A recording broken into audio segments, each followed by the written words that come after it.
बहुत बहुत स्वागत और अभिनंदन इंडिपेंडेंट डिबेट में। मैं अमनदीप सचानू। भाइयों और बहनों, आज आप देखेंगे देश का सबसे बड़ा किसान आंदोलन। हम सब ने अपने जीवन काल में इतना बड़ा किसान आंदोलन नहीं देखा होगा। भारत में कभी भी ऐसा ऐतिहासिक आंदोलन नहीं हुआ जो शांति ढंग से अपने उद्देश्य को लेकर दृढ़ संकल्पित हो। यह आंदोलन अपने देश में मोदी सरकार द्वारा लाए गए कृषि बिल को लेकर 26 नवंबर से शुरू हुआ, जो निरंतर आगे शांतिपूर्वक सफल होता नजर आ रहा है। लाल किले में ट्रैक्टर परेड के बाद किसान आंदोलन डगमगाया जरूर था, लेकिन लगभग खत्म होते इस आंदोलन में 28 जनवरी को अचानक जान आ गई। जो किसान आंदोलन केवल दिल्ली बॉर्डर पर था, अब वह गांव-गांव में फैल गया, जिलों में फैल गया। पश्चिमी यूपी का कोई ऐसा जिला व गांव ना बचा हो जहां छोटी व बड़ी किसान पंचायतें ना हो रही हों। इस आंदोलन से एक नई ऊर्जा, एक नया जोश आ गया। यह आंदोलन बहुत तेजी से अपने परिणाम की ओर बढ़ता हुआ दिखाई दे रहा है, लेकिन भारत सरकार अभी भी वहीं पर खड़ी है जहां 11 दौर के चर्चे के बाद थी। लेकिन अब यह आंदोलन गहराता जा रहा है, और जिस प्रकार का माहौल दिल्ली में गाजी बॉर्डर, टिकरी बॉर्डर, सिंधु बॉर्डर पर किया गया, बेहद आक्रामक तेवरों से भरा हुआ है। लेकिन अब ऐसा लगता है दोनों पक्ष समाधान नहीं, टकराव के रास्ते पर बढ़ चुके हैं। तो क्या लगता है, यह खेती से जुड़े 3 कानून सरकार के लिए प्रतिष्ठा का प्रश्न बन चुके हैं? किसान अपने मुद्दों और कानून को लेकर डटे हुए हैं। कल पूरे भारत में चक्का जाम हुआ। उत्तर प्रदेश, उत्तराखंड और दिल्ली को छोड़कर यह 3 घंटे का चक्का जाम मुख्य हाईवे पर हुआ। लेकिन बार बार यही सवाल उठता है कि हम आज 76वें दिन किसान आंदोलन को लेकर आगे बढ़ चुके हैं, लेकिन कोई रास्ता क्यों नहीं निकल रहा? हम कोई रास्ता क्यों नहीं निकाल पा रहे?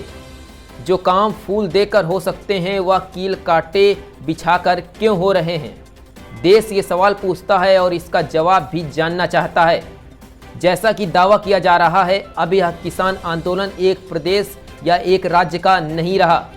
शामली के इतिहास में उत्तर प्रदेश में शायद मुजफ्फरनगर के टक्कर की सबसे बड़ी पंचायत हुई है। असंख्य किसान भाई, हम गिन नहीं सकते थे, असंख्य किसान भाई शामली में इकट्ठा हो गए। शामली से पश्चिमी उत्तर प्रदेश ने फिर एक संदेश दिया, यह एक किसी राज्य का आंदोलन नहीं है। आप गिन नहीं सकते शामली ने हुई पंचायत में कितने असंख्य किसान भाई आए थे।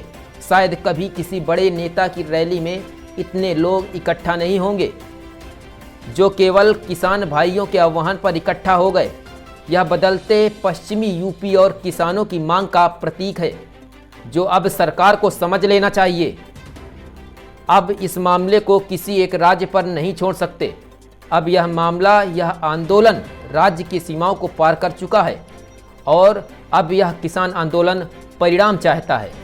तो क्या परिणाम व चर्चा के लिए भारत सरकार तैयार है? फिलहाल जो दोनों तरफ के तेवर हैं उससे प्रतीत नहीं होता। तो फिर विकल्प क्या है? किसान नेता राकेश टिकैत कह चुके हैं कि आंदोलन अक्टूबर तक चलेगा। सरकार चर्चा के विकल्प नहीं पेश कर रही। क्या देश यह किसान आंदोलन देखता रहेगा? और दिल्ली के बॉर्डर कब तक सील रहेंगे? अब इसका समाधान निकलना चाहिए। किसान यूनियन और भारत सरकार को इस मामले का हल खोजना ही होगा। यह देश और समाज के लिए आवश्यक है, इंसानियत के लिए भी अत्यंत आवश्यक है। बातों को सुना जाना चाहिए, किसानों की हर समस्या का समाधान करना चाहिए।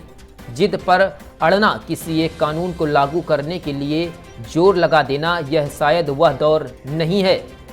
हम कोई भी कई समस्याओं से घिरे हुए हैं और काफ़ी परेशानियों के बाद कोरोना से जूझ रहे हैं, मंदी का सामना कर रहे हैं, लोगों की नौकरियां जा चुकी हैं, युवा दर दर भटक रहा है। हमें उस काम पर करने के लिए अत्यंत आवश्यक है ताकि अपना राष्ट्र प्रगति कर सके। देश इतना बड़ा किसान आंदोलन झेलने की स्थिति में नहीं है। सरकार को बातचीत की पहल करनी पड़ेगी और कोई ना कोई मार्ग निकालना पड़ेगा।